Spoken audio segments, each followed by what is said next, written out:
नमस्ते दोस्तों। फिर एक बार मैं आपके बीच में आया हूँ आज। लास्ट टाइम जब मैं आया था आपसे बातचीत करने के लिए तो जो पेट्रोल के दाम बढ़े हैं उसके सिलसिले में मैंने बात की हुई थी आप लोगों से।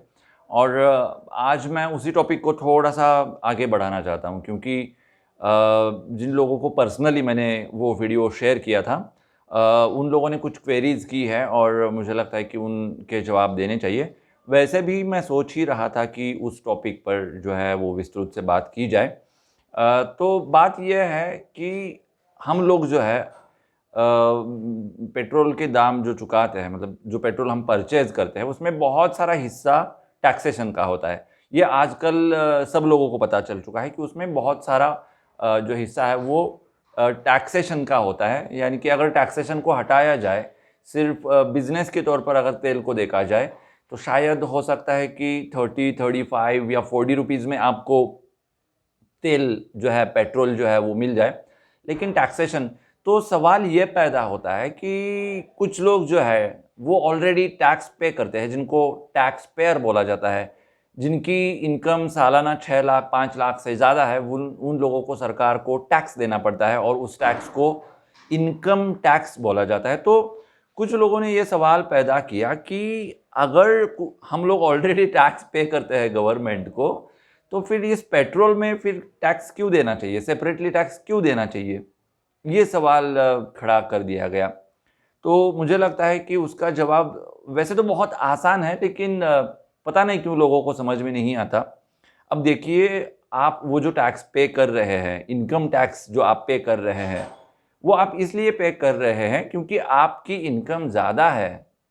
और ऐसा नहीं है कि जो लोग इनकम टैक्स पे नहीं कर सकते, उनके लिए ये टैक्स देना होता है। ये जो टैक्सेशन का सिस्टम है ना पूरा का पूरा, ये इस तरह से डिज़ाइन किया गया है कि इसमें हर प्रोडक्ट में हम लोग टैक्स पे करते हैं। अगर आप ये सवाल कर रहे हैं कि हम तो टैक्स पेयर्स हैं, तो हम लोग ऑलरेडी वैसे भी टैक्स पे करते हैं, तो हम अलग से पेट्रोल पर टैक्स क्यों दें? तो उन लोगों को ये भी सवाल करना चाहिए कि जब वो किसी होटल में जाते हैं 5 स्टार, 4 स्टार व्हाटएवर, तो वहाँ पर उनको जीएसटी एक्स्ट्रा से लगवाई जाती है होटल के बिल में। क्यों? भाई मैंने तो टैक्स ऑलरेडी पे कर दिया है। या फिर आप कोई एक साबुन खरीदने जाते हैं मार्केट में, तो वहाँ पे भी लिखा हुआ होता है इंक्लूडिंग ऑल टैक्सेस। क्यों? मैंने तो टैक्स ऑलरेडी भर दिया। देखिए, टैक्स में ना बहुत सारे अलग-अलग टाइप्स होते हैं, जैसे कि जीएसटी एक टैक्स हो गया ना, गुड्स एंड सर्विसेज वाला टैक्स हो गया। वैसे ही इनकम टैक्स, क्यों? क्योंकि आपकी इनकम ज़्यादा है इसलिए। वैसे ही हर चीज़ पर टैक्स लगवाए जाते हैं। वैसे अगर सोचा जाए तो ये सवाल जायज़ है कि टैक्स जो है वो एक ही फॉर्मेट से कलेक्ट होना चाहिए। दूसरे फॉर्मेट से टैक्स को कलेक्ट नहीं करना चाहिए।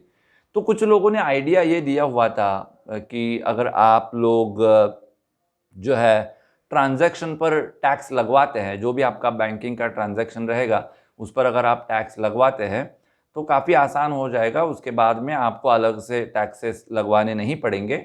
और इस केस में क्या हो जाएगा, इस केस में जो बहुत सारी लूट हो रही है टैक्सेस के नाम पर, वो नहीं होगी। लेकिन वो अलग मुद्दा है ना। अभी हमारी चर्चा क्या जा रही है? हम सिर्फ़ तेल के बारे में सोच रहे हैं, जो फ्यूल महँगा हुआ है, उसके बारे में सोच रहे हैं। तो इसी कड़ी में आगे जाकर मैं आपको ये बताना चाहूँगा कि अभी 5 राज्यों की विधानसभा की इलेक्शंस आ चुकी है, ठीक है? केरला है, पौंडीचेरी है, छोटा है वैसे वो, लेकिन बंगाल है, बहुत सारे राज्य हैं।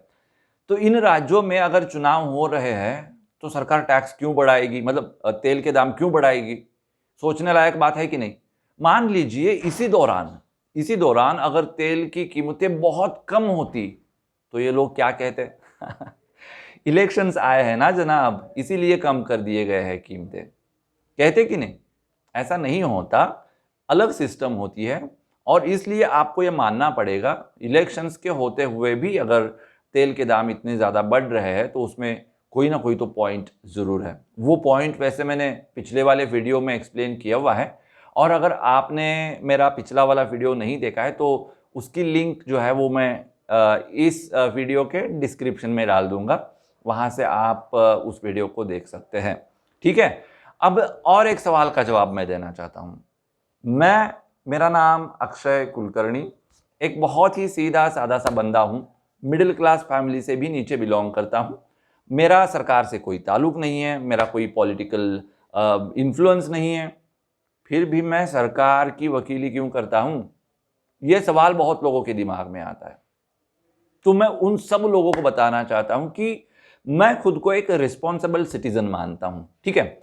और बीइंग रिस्पॉन्सिबल सिटीजन, मेरा यह कर्तव्य है कि देश में ठीक चल रहा है तो उसे सपोर्ट करे, और ठीक नहीं चल रहा है तो उसके बारे में बात करे, उसे सपोर्ट ना करे। तो वही काम मैं करता हूँ ना।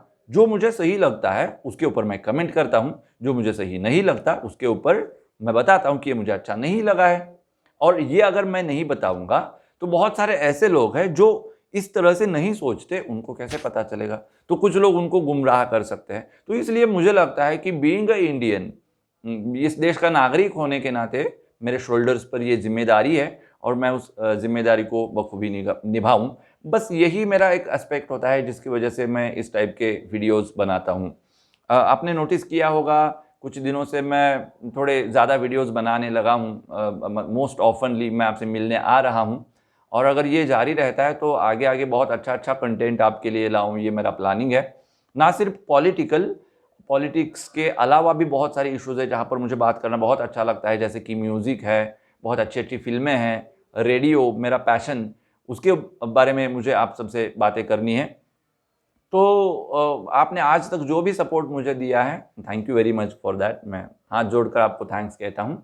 अपार्ट फ्रॉम दैट, ज़्यादा से ज़्यादा मेरे चैनल को फैलाइए, इट इज़ योर रिस्पॉन्सिबिलिटी। अगर आप नहीं हेल्प करेंगे मुझे तो कौन हेल्प करेगा? जी हाँ, आप ही से बात कर रहा हूँ मैं।